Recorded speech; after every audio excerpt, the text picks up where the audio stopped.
Go. Zephaniah, right quick, chapter 3, verse 5. It says, the just Lord, hold on. Yeah. The just power, Yahweh, is in the midst thereof. He will not do iniquity. Every morning, and so that's what it is, man. When the Lord brings judgment, it's not going off. It's in true righteousness. I can tell you in the prayers of Azariah, man. When he put us through slavery and had us catch all that hell, it was because we sinned, man. It's a reason behind his actions. That's why all the times he'll tell you, you're going to be judged according to your ways, according to your own actions, man. All right? So he rewards you according to what you put out, man. Yeah. And it says here, still in verse 5, the just power of the Lord, Yahweh, is in the midst thereof. He will not do iniquity. Every morning doeth he bring his judgment to light. He faileth not. Like the thing is, like, when whatever the Heavenly Father does, or it's, you can just call it like the will of the Heavenly Father, or according to the flesh, according to like that individual, he might have rendered judgment upon. He might say, like this is a bad thing, like it's like Joker, like in the old school, like Batman, he was like, whenever he'd be behind bars, he'd always be like, why do these things always happen to me? But that would be like the butt of the joke, or because like he's a criminal, like he was he was doing all this wickedness throughout the whole episode, and then he got judged for it. That's right. All right, but that's when you like recognize like even the correlation between like your faults and then your judgment and tribulation. It all has to do with the Heavenly Father's will, which takes precedence over everything. Whether it's a good or a bad thing, it's all about His blueprint and His program. That's right. That's right. This Psalms chapter 119, verse 126. It is time for the Lord Yahweh to work, for they have made void of thy law.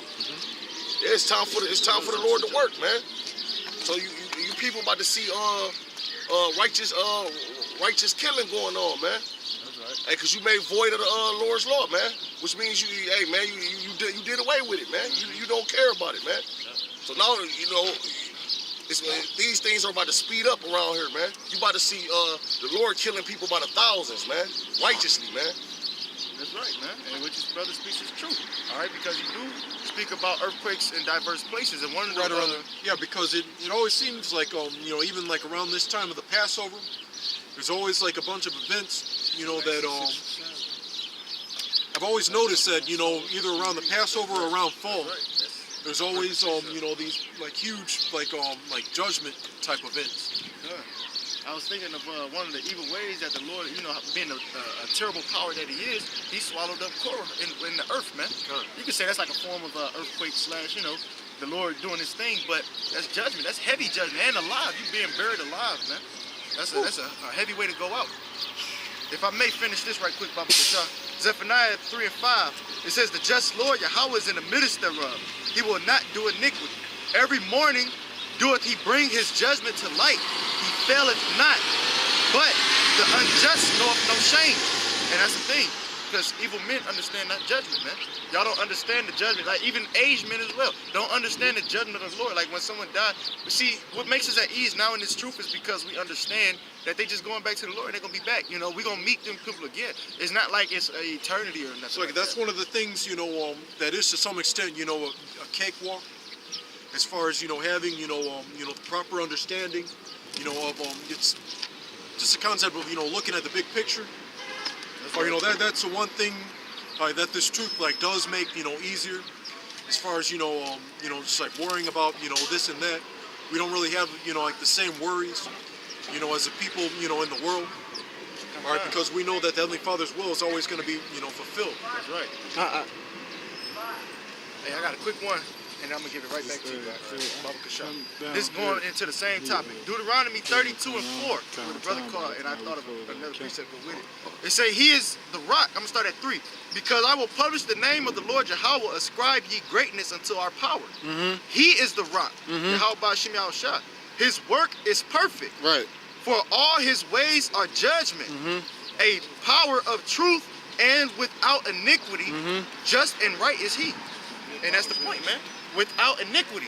He bringing a judgment, but it's not in It's not wickedly being brought forth. Right, that's right. And if I may grab this right quick, because I made mention of it, but I wanted to bring it out for edification's sake. This is the Song of the Three Holy Children, also known as the Prayer of Azariah, found in the Apocrypha.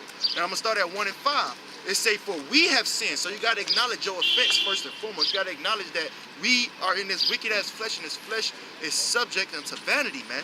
It says, for we have sinned and committed iniquity, departing from thee. So we committed a trespass, okay, from the Lord. And that's why he giving us over to the reprobate mind. That's why these men and women doing that which is unseemly and that which is against nature, okay? Homosexual acts and shit.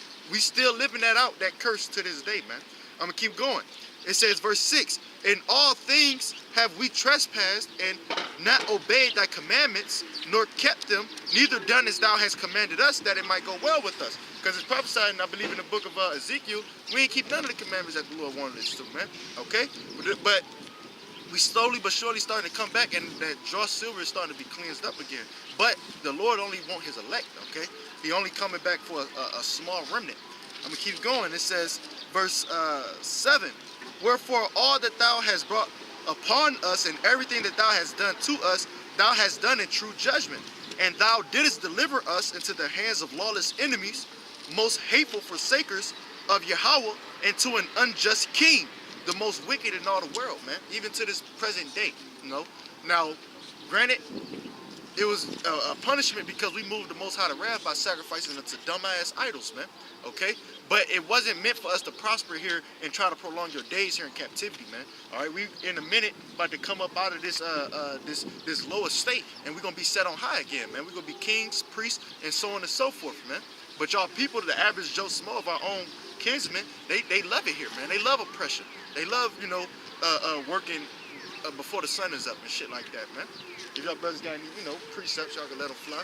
But that is what it is, man. This is as unfortunate as it is, what we got to continue to deal with until the Lord brings that gavel down and brings some true judgment forth, you know. And I'm talking, you know, the second death. All right, that's what we earnestly looking forward to, and that's what's brewing up. It's ICBM missiles that's about to take place. All right, it's World War III, which is that third world's woe. I'll get that right quick, man. This Revelation, chapter 11, verse 14, and it reads, the second woe is past, and behold, the third woe cometh quickly, man. All right, that third world's war is about to brew up. Well, it's not about to, it's brewing up. It's about to kick off, man. Where you got sanctions, you got sanctions against Iran, you got sanctions against North Korea, you got sanctions against Iraq, all right, Afghanistan, what have you, all right, and it's gonna start in the Middle East. But the fact that the matter is they're gonna be angled towards America, man. All right, America's mystery Babylon, according to the Holy Bible, and it's prophesied that it's gonna be destroyed off the face of the earth, man. And that's what we out here for, to give you people warning, whether you hear, whether you forbear.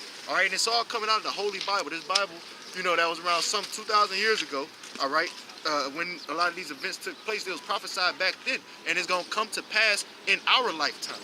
All right, you got a precept? Yeah, I got a precept. Well, this go back to what he was saying, like how 2/3 still want to be here and they never here, and the elect don't. But this Ecclesiastes chapter 7, verse 4, it say, the heart of the wise is in the house of mourning, but the heart of fools is in the house of mirth. That's right. Bring it back one more time. Or it say the wise in the house of mourning. That's straight up, you know.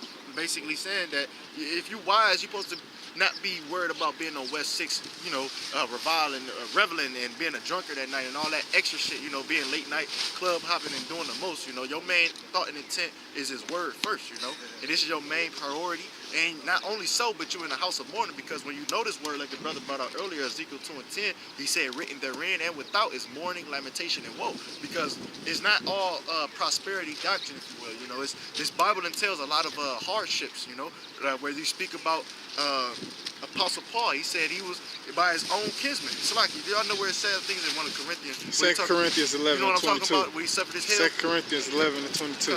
Well, this I'm about to get it right quick. You know, just as a quick example, this is 2 Corinthians. The point, what you talk about, probably at like 24 or 25. Though. I got you. 11, verse 20. I'm gonna start at 22. It says, "Are they Hebrews? So am I." Yeah, cause he was showing them, man. the Church of Corinth. He was letting them know, like, yeah, I'm Hebrew too, but they still fucking with me. That's right. And if Lord willing, man, that movie come out, we're gonna have to check it out, man. Probably do like a video on it or something, man. See how on point or what they kept out from it.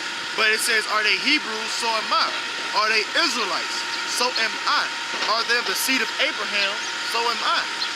All right, I'm gonna get to the point. Verse 23, it say, are they ministers of Yahweh Shai Mashiach? I speak as a fool. I am more in labors, more abundant, in stripes above measure, in prisons more frequent, in deaths oft. And then it keeps going on about the hell that he caught. But the fact of the matter is, that's going into mourning. You know, being in prison, you mourning. Being in a shipwreck, you mourning in that water, you know? Catching hell, man. And so it's wiser to go into that. And also it builds up your spirit. Like when you fasting, you're not fulfilling the lust of the flesh, giving it what it wants, you feeding the spirit. That's why when Ezra was getting some insight from Uriel, if I'm not mistaken, that was his name, the angel, you know, he made him go a week or so with fasting or eat only certain plants, you know, because it builds their spirit.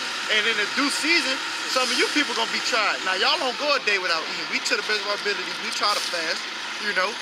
We try to fast so that way we could be prepared for the Jacob's trouble, man. Because they no longer gonna be stocking these stores, man. These storehouses gonna be fucking empty, and it's prophesied in Scripture. Matter of fact, let me get it right quick, because we're gonna stick on prophecy. This 2nd Ezra, chapter 16, or is it 15? Let me see. About the storehouses suddenly empty. 15 or 16. No, that's 2nd Ezra 6 and 22. Is it 6? Yeah, I'm mixing them up. My fault. The water though for correcting me. This 6 and 22, you're right. It says, and suddenly shall the sown places appear unsown. It says the full storehouses shall suddenly be found empty. So it's gonna come a time when these storehouses ain't gonna have no food. And they ain't gonna be replenishing the shelves either, man. So it's gonna be a famine coming. Not just of the word, but of actual food and water and so on and so forth as well, man. All right, and people, like the Apostle Sahar say, cannibalism is coming back in a very big way, okay? A lot of people gonna be out here eating their own children, all right? Because it's prophesied in the law of Moses, man, that they did it then, they're gonna do it again, man. Nothing new under the sun. This Ecclesiastes chapter 12, verse 3. In the day when the keepers of the house shall tremble, and the strong man shall bow themselves, and the grinders cease, because they are few, and those that look out of the windows be darkened. So basically alluding to how these jobs is closing up, that's the grinders ceasing, all right, with your Claire's closing, your Foot Lockers, your Toys R Us's, you know, all them stores just recently closed within like the past month, all right, and I'm talking like closing over 1,000 stores plus. So the fact that the matter is people losing jobs, all right, the 63 Sam's Club stores abruptly closed, all right, amidst 260 Walmarts that closed in 2016. So 2000, you know, from like 2010 up, it's been an increase in people losing jobs, man. All right, it's gonna keep being that way until there's like chaos in the streets, man. All right. And you know how I say, you know, when they look out the window, it should be darkened, because we know when people wake up and they look out the window, they say it'd be a nice day out there, and they be like, oh, it's so sunny. You know how when they say it's sunny outside, oh, I'm gonna do this, I'm gonna do that. Oh, it's a nice day outside. They look out the window, they see the sun. Yeah, I'm gonna go to the park, I'm gonna go swimming, I'm gonna do these things. But when they look out the window, it's gonna be darkened, man. They ain't gonna know what to do. You know what I'm saying? Or like people who be like wonderful day we having. Yeah, what a wonderful day, man. And they get to planning things. So we gonna go this after work, we gonna do this. But when they look out the window, it's gonna be darkened, man. So that means they ain't gonna know what to do, man. You got precept? Go ahead, man. Go ahead. All right, right quick, Baba Kashak. This is what we out here for, to give Israel warning, man. This is St. Matthew 10, verse 5. Because look, once again, there's great tribulation coming. We need Israel to be as prepared as they can. You know, if you are the elect, man, this is the calling is to you, all right? So this is St. Matthew 10, verse 5. It says, these 12 Yahweh Shai HaMashiach sent forth, and commanded them, saying, go not into the way of the Gentiles, all right? So we're not commanded to go to these other nations. We out here for our own people, so-called Negroes, Latinos, Native and Seminole Indians, okay? So we're not supposed to go into the way of the Gentiles, meaning also don't follow after their philosophies, their customs, their holidays, eating of their food, and so on and so forth, man, because they're going to cause you to err. It goes on to say, and into any city of the Samaritans enter ye not, but go rather to the lost sheep of the house of Israel, and as ye go, preach, saying, the kingdom of heaven is at hand. And that's what we out here telling you people, of our own kinsmen, that the kingdom is at hand. And before our kingdom is established, this one has to fall. Esau not trying to give it up without a fight. If I may, right quick, Baba Kasha, grab a quick precept. Esau not trying to give it up without a fight, man. His blessing is a sword. He planning on using it, man. All right, so it's prophesied in Daniel chapter 7, verse 18. It says, but the saints of the Most High shall take the kingdom, and to take it meaning by force. So we gonna take it because the fishers of men gonna be turned to hunters of men through the spirit of power Yahweh by Shemi Shah, man. All right, so we gonna take the kingdom by force and possess the kingdom forever, even forever and ever. And that's what's prophesied, man. And it's gonna happen, and we gonna see it in our lifetime. That's why the scripture say, blessed are your eyes for they see, man. We see in the prophecies kind of packed. Hey, the scripture even go as far as telling you, look, there be many men which wish to see the things you see here this day and have not seen them. You know, but we have, man. So he said, blessed are your eyes for they see, you know, and your ears for they hear. Because the average Joe Smo don't get this truth, man. That's why we owe the Lord, because he woke us up to this knowledge, wisdom, and understanding before the evil days came not. Like the brothers just brought out Ecclesiastes 12:1, man. Okay? Before the evil days come now, the Lord loved us enough to wake us up to get right and potentially gather fruit, get the blood off our hands, and potentially be saved, us and our house, by trusting in him and coming out and doing his will, man. All right, so that's love. And we out here spreading it amongst our own people, though they don't want to hear it, man, as unfortunate as it is. But we telling them, look, the kingdom is at hand, all right? This kingdom gonna go down before ours is established, you know? And we tell them how sweet the deal gonna be, man. He said we going through light affliction, but it ain't even comparable. Right quick, I'm gonna grab it just so I don't butcher the scripture. And then I'm gonna give it to you out right quick. This is 1 Corinthians chapter 4. And I believe it's, let me see, 1 Corinthians 4 and 16, 17. Oh, Salakia. 2 Corinthians 4 and 16. It says, for which cause we faint not. All right, and faint means to be utterly spiritless. To the best of our ability, we praying that Yahweh by Shemi Shah keep his spirit on us, man. Like the scriptures say, pray that the Lord will send forth laborers into his harvest, man. Because the harvest is plenteous, man. All right, but the laborers are few. So you got to pray that the Lord gonna keep sending his apostles and elders on down out there, man, to continue to do service for us until the end come, man. Because he could take the spirit off of them, Yahweh forbid, but he could take the spirit off of them and we won't have no real good teachers, man. So we got to continue to pray that the Lord will send forth laborers in his harvest, all right? It says, for which cause we faint not. So we not out here trying to be utterly spiritless, man. All right? And like the rest of these people that sleep, I brought that out earlier in that 1 Thessalonians, you know, the 5th chapter, man. We are not in darkness as other men are, man. All right? So we ain't gonna sleep like these other men are, man. We the children of light, so we letting it shine before men, man. I'm gonna keep going, Salakia. It says, but though our outward man perish, yet the inward man is renewed day by day. And that's what it is. You putting off the old man, living for the inward man, the new man, the spirit, all right? And no longer fulfilling the lust of the flesh, okay?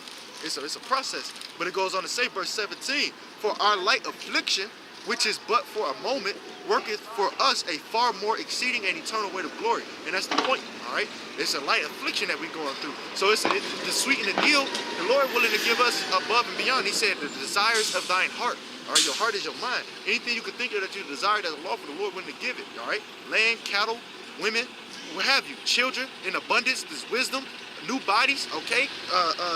Better garments, you know, with the right, you know what I mean? It ain't mixed fabric, everything, man. Everything gonna be set in stone. Our power gonna be behind us. We're gonna be ruling the righteous. We will sit upon a throne with a scepter, man. We're gonna rule over these other nations with a rod of iron like they did us, man. What more can you ask for, man?